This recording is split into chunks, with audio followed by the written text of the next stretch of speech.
ക്രൈസ്തവ വിദ്യാഭ്യാസ സ്ഥാപനങ്ങളിലെ നിസ്കാര സ്ഥല ആവശ്യങ്ങൾ നിഷ്കളങ്കമല്ല. കേന്ദ്ര സർക്കാരിന്റെ അന്വേഷണ ഏജൻസികളുടെ അടിയന്തര ഇടപെടലുകൾ വേണമെന്ന് സീറോ മലബാർ സഭ ആത്മായ ഫോറം. മൂവാറ്റുപുഴ നിർമ്മല കോളേജിലും പിന്നാലെ പൈങ്ങോട്ടൂർ സെന്റ് ജോസഫ് സ്കൂളിലും നിസ്കാര സ്ഥലം വേണമെന്നാവശ്യപ്പെട്ട് വിദ്യാർത്ഥികൾ രംഗത്തെത്തിയതിൽ കൂടുതൽ അന്വേഷണങ്ങൾ വേണം.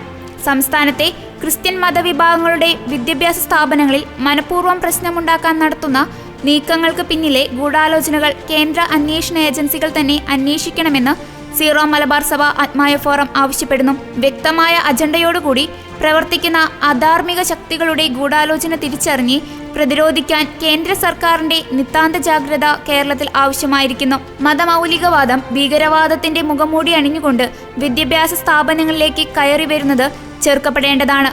ഭരണഘടനയുടെയും മതസ്വാതന്ത്ര്യത്തിന്റെയും മറ പിടിച്ച് നിസ്സാര കാര്യങ്ങൾ കുത്തിപ്പോക്കുന്നത് ഇതിന്റെയൊക്കെ സൂചനകളാണ്. ഇത്തരം സംഘടിത നീക്കങ്ങളെ നിസ്സാരമായി കണക്കാക്കാൻ കഴിയില്ല.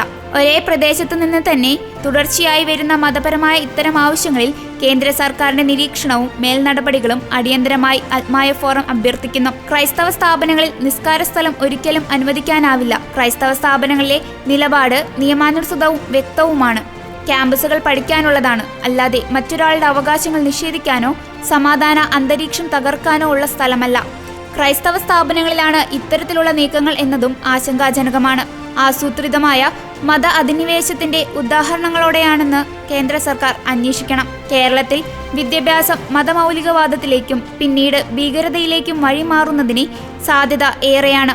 കേരളത്തിൽ ഇന്ന് സ്ഥിതിഗതികൾ അത്ര ശുഭകരമല്ല. കേരളത്തിലെ ക്യാമ്പസുകൾ ഇത്തരം രാജ്യവിരുദ്ധ പ്രവർത്തനങ്ങൾക്ക് വേദികളാകുന്നതിൽ കേന്ദ്ര സർക്കാർ ജാഗ്രത പുലർത്തണമെന്നും കേന്ദ്ര സർക്കാരിന്റെ അന്വേഷണ ഏജൻസികളുടെ ഇടപെടലുകൾ കേരളത്തിൽ ആവശ്യമാണെന്നും അഭ്യർത്ഥിച്ച് സീറോ മലബാർ സഭ ആത്മായ ഫോറം സെക്രട്ടറി ടോണി ചിറ്റിലപ്പിള്ളി.